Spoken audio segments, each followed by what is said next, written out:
بسم اللہ الرحمن الرحیم پروگرام ملتان رنگ دے نال تولا میزبان عامر شہزاد صدیقی توری خدمت وچ حاضر اور اپنے تمام دیکھن والے کو سلام پیش کریں دے سونا سی سارے وسیب سارے شہر اور سارے خطہ تصوف کے حوالے دے نال ایک اپنی شناخت ایک اپنی مثال ایک اپنی نظیر آپ ہے جڑے ایسا گال کریں دے ملتان دے تصوف دی تو جتھا بے اولیاء کرام اتھا موجود ہیں اتھا سے شاہ شمس سبزواری دا ذکر کریں دے جنہاں کو شمس الفقرا ہومن دا اعزاز بھی حاصل ہے آپ دا تعلق خراسان دے نال ہے ول ایک عمر دے وچ انہوں نے ہجرت کی اور ملتان تشریف گھن آئے اور 10 سال تک ملتان دے وچ تجلیات دی مرکز دی حیثیت انہوں کو حاصل رہی آپ نے ملتان دے وچ علمیت دے حوالے نال روحانیت دے حوالے نال تصوف دے حوالے نال اپنے کرامات دے حوالے نال اپنے والد محترم صلاح الدین محمد دے نقش قدم تے چل دے ہوئے ایک مقام حاصل کیتا اور آج دے سارے محفل دے آج دے ساری پروگرام دے وہ ویلے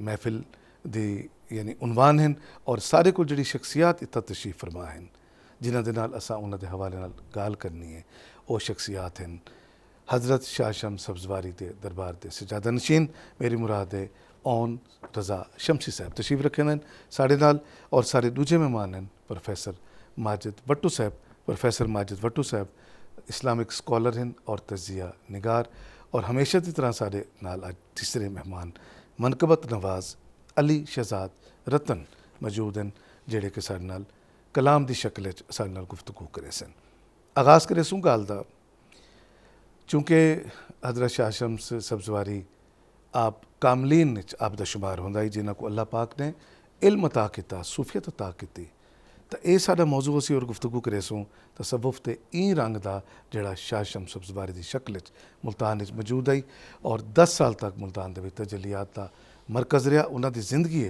اور انہاں دی وفات تو بعد اج تک 700 اور غالباً 70 سال تقریباً بیت گئے وہ اساں مخدوم اون رضا شمسی صاحب نہ گال کرے سوں اور انہاں کو جان سوں کہ جڑا تاریخ دا اے سنہرا ورق ہے ان دی روشنی نال ساکوں منور کریں آغاز کریں دے گفتگو دا اون رضا شمسی صاحب نال شمسی صاحب خوش آمدید جتھا ملتان دا ذکر آندے جی بالکل تصوف دا ایک رنگ ان دے وچ موجود ہے پیا بالکل اور اگر اون تصوف دے سلسلے دے وچ اساں حضرت شاہ شمس سبزواری دا ذکر نہیں کریں دے تے بڑی بے انصافی ہے جی بالکل آپ چونکہ عمر دے بالکل آخری ایام دے وچ یعنی آخری 10 سال دے وچ ملتان تشریف گھن آئے اور جتنی تعلیمات ہیں پیچھا انہاں دیاں وہ سارا مرکز بنا کے انہوں نے ملتان کو ایک فیض دی شکل عطا کیتا میں چاہساں کہ چونکہ آپ اس گدی دے سجادہ نشین ہو ایک روحانی ورک دے نال سکوں اتھا سارے دیکھن والے کو انہاں دا تعارف کرواؤ جی حضرت شاہ شمس رحمۃ اللہ علیہ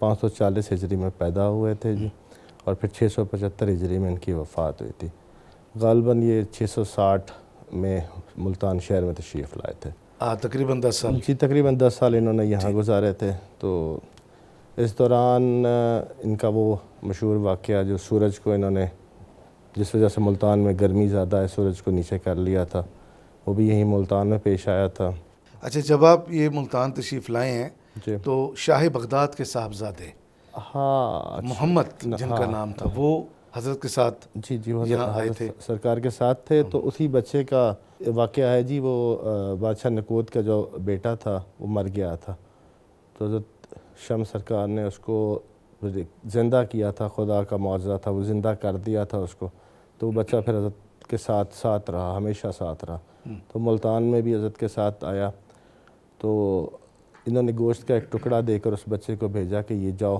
اور بھنوا کر لاؤ تو وہ بچہ گیا تو اس کو ٹکڑا کسی نے بھون کر نہیں دیا بلکہ اس بچے کو مارا گیا یا تشدد کیا اس کو تو وہ واپس آیا حضرت شمس سرکار کے پاس روتا ہوا تو آپ ایک ٹیلا تھا اور اس ٹیلے پر چڑھ گئے ادھر ملتان میں اور سورج کی طرف دیکھ کے فرماتے ہیں کہ تو شمس جلی میں شمس علی واہ تو اللہ کا سورج اور میں علی کا سورج آڈو ہیں بڑ منجو جوٹی واہ فلک تے کیا پیا ڈیندہ ہے نہیں بھنن دیندے اے بوٹی تیڈے سیک تے بوٹی بھنسا میں لیسی ویک ہے خلقت کھوٹی واہ علی دے پاک ملنگاں دی ایمیں پک دی ہانڈی روٹی ہاں ہاں تو تاریخ ہے کہتے ہیں کہ سورج پھر تھوڑا سا نیچے آیا یا بہت نیچے آیا تو سورج تاریخ ਤਾਂ ਸ਼ਾਇਦ ਇਹ ਵੀ ਦੱਸਦੀ ਕਿ ਸ਼ਾਇਦ ਉਹ ਸਵਾ نیزے پہ آیا اور طرح دی ملتان دے اندر گرمی دا تب سے ہی ملتان میں جو ہے اس طرح بس گرمی ہوتی ہے. تو یہ ایک مگر ایک روحانیت دا رنگ ہے، روحانیت کا ایک مطلب انداز تا ہے نا. وہ بڑی ایک مشہور جا کلام ہے، میرے کو خیر شاید صحیح طرح نہیں یاد، ان دا ایک مصرع ہے کہ جویں شمس نے بوٹی بھنی. جی ہاں جی میں شمس نے اور اسی چیز دا حوالہ ہے کہ بھئی وہ انہوں نے وہ سورج کو مخاطب کیتا اور وہ زمین دے نزدیک آ گیا اور اتنا سیک آئی کہ وہ بوٹی بھنیج گئی، بچے دا پیٹ بھریج گیا. یہ واقعات ہاں جی بالکل آج بھی پرانیاں تاریخ دی کتاباں دے وچ درج ہیں پہ. ایسا ایک اور واقعہ بھی ہے جی کہ جب حضرت شمس سرکار ملتان میں تشریف لائے تو اس وقت جو اور یہاں پہ بہت جید قسم کے بزرگان تھے، انہوں نے دودھ کا بھرا ہوا پیالہ بھیجا سرکار کی خدمت میں. یہ ملتان شہر پیری پور ہے، اس طرح ملتان جس طرح یہ دودھ کا پیالہ بھرا ہوا ہے، مزید گنجائش نہیں ہے. تو آپ سرکار نے اس میں چند پتیاں پھولوں کی ڈال دیں اور فرمایا کہ جیسے یہ پھول اس میں سما گئے ہیں میں بھی اس میں سما جاؤں گا.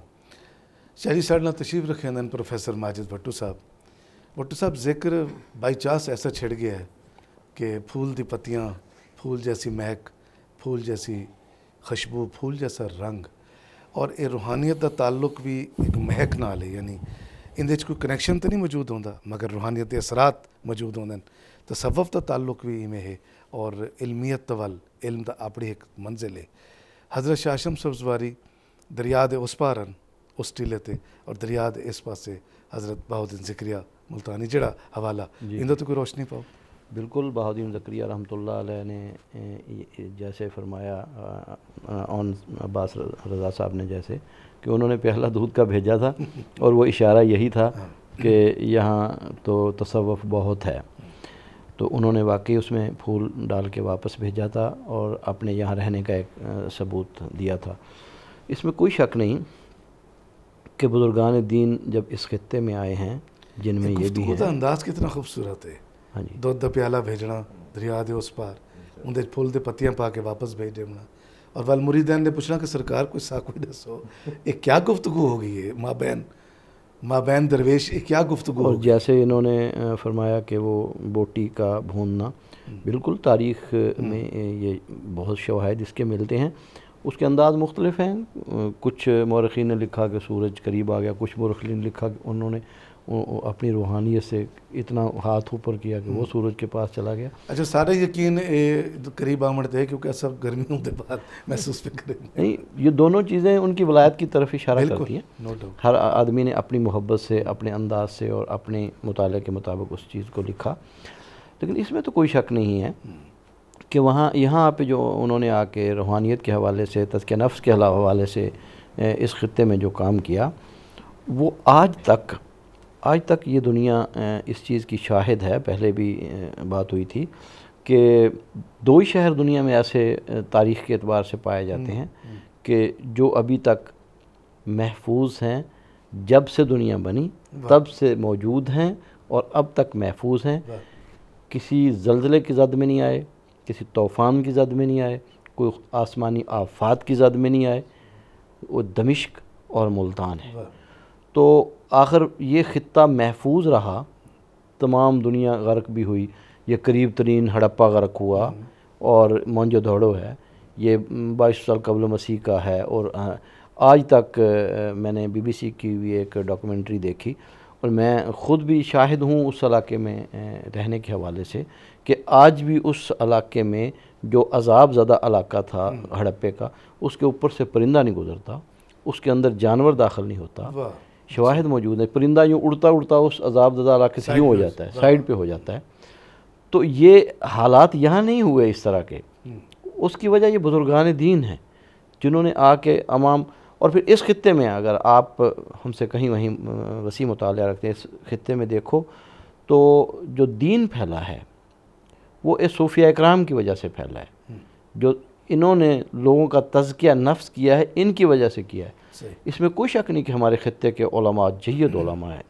اس میں کوئی شک نہیں کہ ہمارے خطے کے مبلغین جید مبلغین ہیں. اس میں کوئی شک نہیں ہے کہ علم کے حوالے سے یہ خطہ بہت زرخیز خطہ ہے. لیکن یہ ماننے سے بالکل انکار نہیں کیا جا سکتا کہ اس خطے میں دین کا پھیلاؤ جو ہے وہ ان کی وجہ سے. تزکیہ نفس کے حوالے سے بھی یعنی تصوف کو اور روحانیت کو اس کے منکرین بھی ہیں اس دنیا میں، بالکل یعنی دوسرا پہلو ہر جگہ پہ موجود ہوتا ہے کہ جو تصوف کو نہیں مانتے، حالانکہ تزکیہ نفس کا ذکر قرآن میں ہے اور حدیث میں ہے۔ حدیث میں احسان کہا گیا اور قرآن میں تزکیہ نفس کہا گیا۔ حدیث میں احسان، جبریل رسول اللہ صلی اللہ علیہ وسلم کے پاس آئے کہ یہ احسان کیا ہے، جبریل نے حضور سے سوال کیا احسان کیا ہے، تو اس کا جواب ملا احسان یہ ہے کہ عبادت اس طرح کرو کہ تم اللہ سے باتیں کر رہے ہو اور اس کو دیکھ رہے ہو، اور یہ نہ سمجھ سکو تو کم از کم یہ سمجھو کہ اللہ ہمیں دیکھ رہا ہے، سبحان اللہ، فنا فی اللہ ہو کے وہ بات کرنی ہے۔ اور انسان کو اللہ رب العزت نے دو حصوں پہ جو بنایا ہے، یہ ایک ظاہری جسم ہے، ایک روح ہے۔ جسم کی بڑھوتری کے لیے، جسم کی پرورش کے لیے، جسم کے سنبھالنے کے لیے، اس کی بناؤ سنگار کے لیے، اس کی خوراک کے لیے ہم ہر طرح کا جتن کرتے ہیں، جبکہ ہمیں پکا پتہ ہے کہ یہ دو حصوں پہ ہے۔ اس کے اندر جو روح ہے وہ اس کی سواری ہے، یہ اس کا سوار ہے۔ جسم تو ایک سواری کی حیثیت رکھتا ہے، جو روح نے حکم دینا ہے وہ اس نے کرنا ہے۔ تو یہ سواری اتنی بگڑ جاتی ہے، یہ سواری اتنی بگڑ جاتی کہ اس کو ہم خوراک مہیا کر رہے ہیں اور اس کمزور سوار کے قابو نہیں آتی، کیونکہ اس کو ہم خوراک نہیں دے رہے۔ اس کمزور سوار کو اگر کوئی مضبوط کرتا ہے تو وہ تصوف والا کرتا ہے، کیا بات ہے جی، وہ اس کو اس کی خوراک پہنچاتا ہے، جس سے روح مضبوط ہوتی ہے، اور روح جب مضبوط ہوگی تو انسان راہ راست پہ آئے گا بے شک، اور اپنے اعمال کو درست کرے گا۔ جب روح ہی اس کی پاکیزہ نہیں، ابتدا ہے نا انما الاعمال بالنیات، تو نیت کا تعلق جسم سے نہیں ہے، کسی کو نہیں پتہ چلتا میری نیت کیا ہے، اس کا تعلق روح سے ہے۔ اگر روح کا رخ صحیح ہو گیا تو پھر ہی کامیابی ہے، اگر روح کا رخ صحیح نہ ہوا تو قرآن مجید میں جو نماز پڑھنے والا ہے نا، فویل للمصلین، ویل جو ہے جہنم کی خطرناک جگہ کا نام ہے، تو قرآن کہہ رہا ہے نمازیوں کے لیے، فویل للمصلین، نمازیوں کے لیے ہے وہ ویل، نمازیوں کے لیے ہے۔ الذین هم عن صلاتهم ساہون الذین هم یراؤون ویمنعون الماعون، جو دکھلاوے کے لیے نماز پڑھتے تھے، جو اپنی شہرت کے لیے نماز پڑھتے تھے، جو یہ سمجھتے تھے کہ لوگ ہمیں یہ سمجھے کہ یہ نیک ہے، یہ نمازی ہے، اس نقطہ نظر سے نماز پڑھتے تھے، تو قرآن نے کہا ہمیں یہ نمازیں نہیں چاہیے۔ اللہ کہتا ان کے لیے میں نے جہنم تیار کی ہوئی۔ ہمیں تو صدق کے دل چاہیے، سچے جذبے چاہیے، اور اس صدق کے دل کو، خوب فرمایا آپ نے، اس صدق کے دل کو، اس دل کی پاکیزگی کو، اس دل کو رخ دینا، اس دل کو علم دینا، وہ تصوف، اہل تصوف کا کام ہے۔ ہم اگر اس جسم کے لیے ایک استاد تیار کرتے ہیں، اپنے بچوں کو اچھے استاد کے پاس بھیجتے ہیں، پہلے ہم اپنی تاریخ، اپنے بزرگان کی تاریخ جب پڑھتے ہیں تو وہ تزکیہ نفس کے لیے لازمی اپنے بچے کو کسی خانقاہ پہ، کسی بزرگ کے پاس بھیجتے تھے تاکہ یہ ان کا رہن سہن دیکھے سیکھے۔ ایک بزرگ آئے دوسرے بزرگ کے پاس کہ میں نے یہ دیکھنا ہے، بہت یہ ولی ہیں، یہ صاحب کشف ہیں، صاحب مراقبہ ہیں، میں نے رمضان شریف ان کے پاس رہنا ہے اور میں نے اپنی عادات سنوارنی ہے۔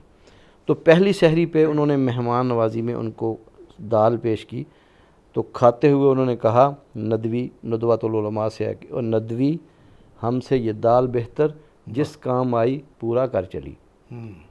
تو انہوں نے روزہ رکھا اور بیگ باندھا، کہتا میرے لیے پوری زندگی کے لیے میرا نفس جو ہے وہ سمجھ گیا کہ ہم جس کام کے لیے آئے ہیں وہ پورا نہیں کر پا رہے۔ اب وہ جو آئے تھے ان کے پاس پورا علم تھا، وہ مفسر تھے، وہ محدث تھے، کئی کتابوں کے مصنف تھے، لیکن تصوف والے کے پاس آیا تو اس نے ایک جملے میں اس کو درس دے دیا کہ ہم سے یہ دال بہتر جس کام آئی اس کام کا پورا کر چلی۔ کمال دی فقیری، ماشاء اللہ۔ اور گفتگو دا سلسلہ ہی واٹس ایپ نال جاری رہسی، اور اون بھائی بھی تشریف رکھیں دن انہاں دے نال بھی اساں حضرت دے خانوادے دے، حضرت دے کرامات، انہاں دے فیوز و برکات اور سوسائٹی دے اوتے اندے اثرات، یہ بھی سارا گفتگو دا سلسلہ، اور تصوف دے جڑے رنگ کو جناب بیٹھے بیان کریں دن، یہ بھی بڑا شاندار۔ سارے نال تیسرے سارے مہمان تشریف فرمائیں، علی شہزاد رتن، ایک اچھی آواز تے اساں انہاں کولوں نعت سنتے پے، اور مگر یہ تو پہلے میں پوچھنا چاہساں رتن تسا کو خود اپنا شوق پیدا تھیا یا تو کو کہیں استاد نے باقاعدہ سکھایا؟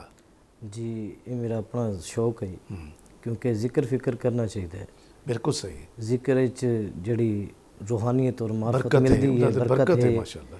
اندر جی کوئی شے کوئی نہیں. چلو ہوں اصل کیا سنتے پہ ہیں تھوڑے کو نعت کے چند اشعار جی. خدمت. کوئی نبی نہیں ہے میرے مصطفیٰ کے بعد،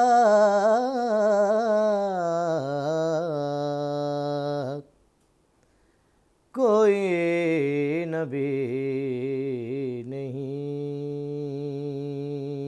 ہے میرے مصطفیٰ کے بعد،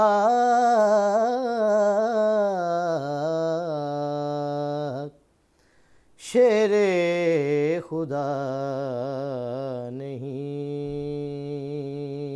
ہے کوئی مرتضیٰ کے بعد،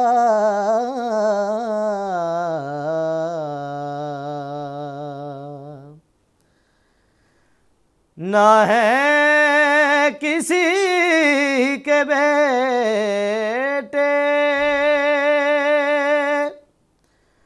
حسین و حسن سے، اور نہ ہے کسی کے بیٹے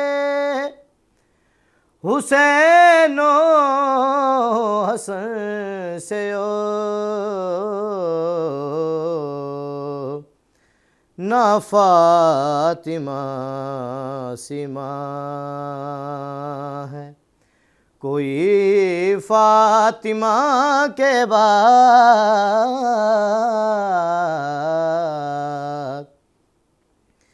کوئی نبی نہیں ہے. ماشاءاللہ. قابل غور شعر. کتنے ستم ہوئے ہیں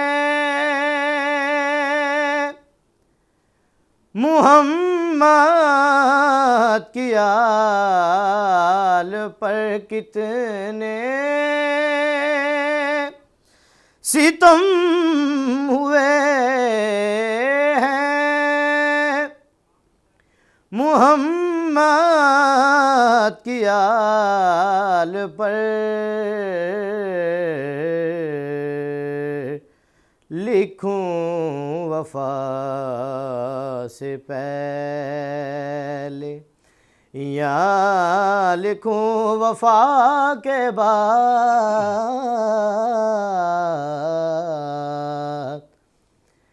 کوئی نبی نہیں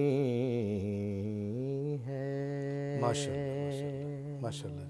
بہت خوب، بڑی اچھی بٹ صاحب، کلام بھی اچھا، انداز بھی اچھا ماشاءاللہ. اور یہ اچھا یہ سلسلہ سارا عقیدتاں دا سلسلہ ہے.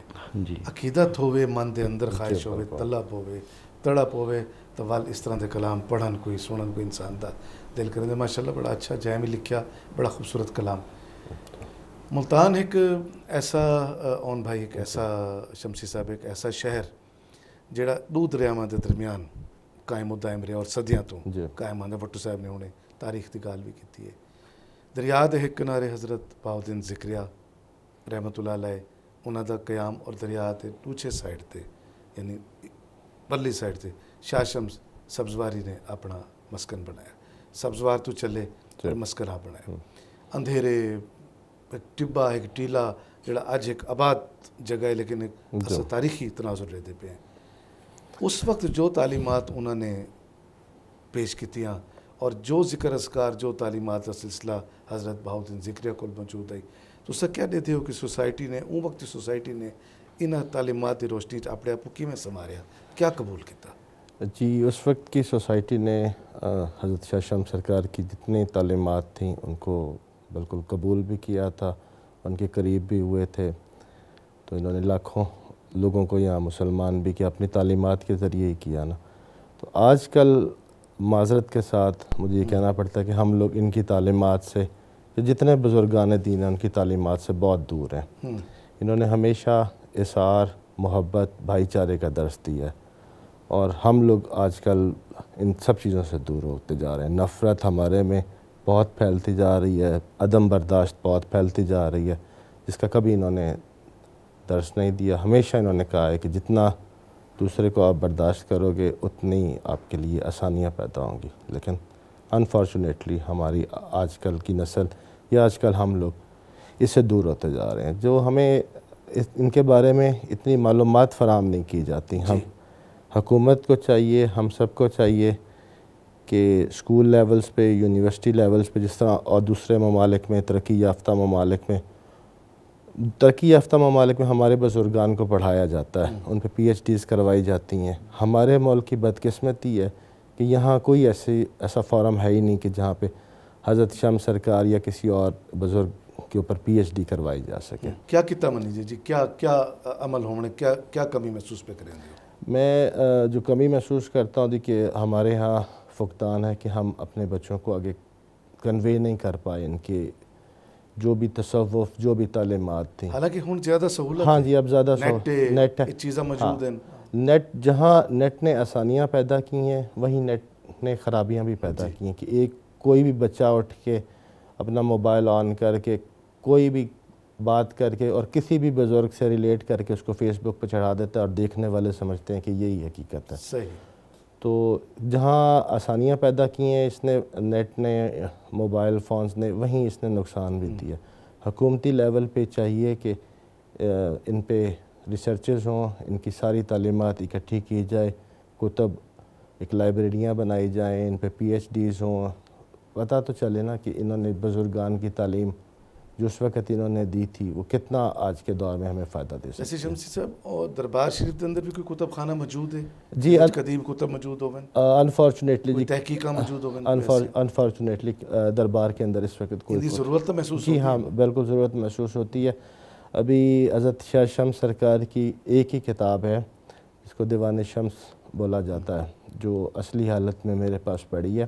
لیکن میں پھر کہوں گا کہ انفارچونیٹلی وہ ایک ہی ہے، کیونکہ آج سے کوئی 300-350 سال پہلے کے قریب ہمارے پاس ایک بہت بڑا کتب خانہ ہوا کرتا تھا دربار میں. وہ کہاں گیا کتب؟ وہ اس کو آگ لگ گئی تھی، وہ ساری کتب اس میں جل کے جو ہے نا خاکستر. میرے پاس بھی جو کتابیں پڑھی ہیں وہ آدھی جلی ہوئی ہیں. تو بس یہی ہے. اب اچھا، پاکستان دی سطح تے کہیں دوسری لائبریری کی ایسی جگہ تے سکری تلاش کیتی ہے کہ کچھ کتب موجود ہوں حضرت شاہ شمس سبزواری دے حوالے دے نال، جویں تواڈے کتب خانے کو اگ لگ گئی، چیزاں ضائع ہو گئی، تاریخ ڈیمالش ہو گئی، اگر کئی جگہ تو کوئی چیزاں لاپو میں ایسا کوئی چانس؟ سنا ہے میں نے، میں گیا نہیں ہوں، لیکن شاگردیز والوں نے مجھے کہا ہے کہ ہمارے پاس ہیں کتب، آپ آئیں، آپ وزٹ کریں. شمسی صاحب کتب دوبارہ بھی چھپ ویندی ہیں کوئی اگر موجود ہیں تو یہ تاریخ دا حصہ ہے. جی جی بالکل. انہاں کو میرے خیال ہے اپنے کتب خانے جی بالکل بالکل ہونا چاہیے جی، موجود ہونا چاہیے. میرے پاس جو اس وقت ہے وہ کتاب، وہ ایرانی ایمبیسی والے بھی 2-3 دفعہ آ چکے ہیں کہ یہ ہم اس کو ٹرانسلیٹ کر کے دیتے ہیں. اصل حالت اس کتاب موجود ہے؟ اصل حالت میں کتابیں موجود ہیں جی. یہ کتنی قدیم ہوسی ہے کتاب جڑی تواڈے کول موجود؟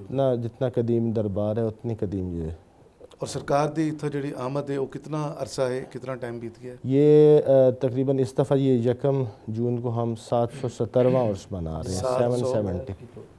دیوان شمس تو دربار سے بھی پہلے کی جی، وہ اس سے پہلے؟ ہاں جی، وہ ان کی زندگی کی ہے نا جی. آپ 770واں 770 جی. اچھا، یہ انہوں دی یعنی ایسا وفات یا انہوں دی پیدائش تو کنسیڈر کریں گے؟ یہ آپ ان کی وفات سے کنسیڈر کر سکتے ہیں جی. ویسے ان کی ایکچوئل جو ڈیٹ آف ڈیتھ ہے وہ ہے جی 28 صفر. اچھا. اور ان کی پیدائش ہے جی اس میں شعبان میں 14 شعبان. 14 شعبان. تو یہ 665 500 کچھ جی 540 جی ہاں ٹھیک ہے. اور یہ جو عرس ہے 1 2 3 جون کا، سالانہ اہتمام، جی ہاں سالانہ اہتمام کیا جاتا ہے. اس کی ہسٹری اس طرح جی کہ پہلے یہ عرس ہوتا تھا 10 دن کا، اور جنوبی پنجاب کا سب سے بڑا عرس ہوتا تھا. جی. تو پھر یہ اس کو فکس کر دیا گیا کہ انگلش کی ڈیٹس میں، کیونکہ بیساکھی ہوتی تھی تو گندم کاٹی جاتی تھی تو یہاں میلہ لگا کرتا تھا بہت بڑا. تو بس پھر اب یہ شرنک ہوتے ہوتے 3 دن پہ رہ گیا ہے، اور جس طرح یہ پہلے 10 دن پہ ہوتا تھا اور بہت بڑا ہوتا تھا، سارے ایونٹس ہوتے تھے ادھر، اب ویسا ایونٹ کوئی نہیں ہوتا، بس اب صرف دربار کی حد تک اس کو محدود کر دیا گیا. یکم کو ہم چادر چڑھاتے ہیں، 2 کو 3 کو دعا. اپنی عقیدت کا اظہار کرتے جی ہیں. ہاں بالکل. بٹو صاحب میں اگر دربار چ آ گیا میں خود خطاب سن کے دے تو ٹھیک ہے، مطلب چیز کا پہنچاون کا ذریعہ کوئی نہیں. آج تو بڑی جدید دور ہے، آج کیا کمی ہے؟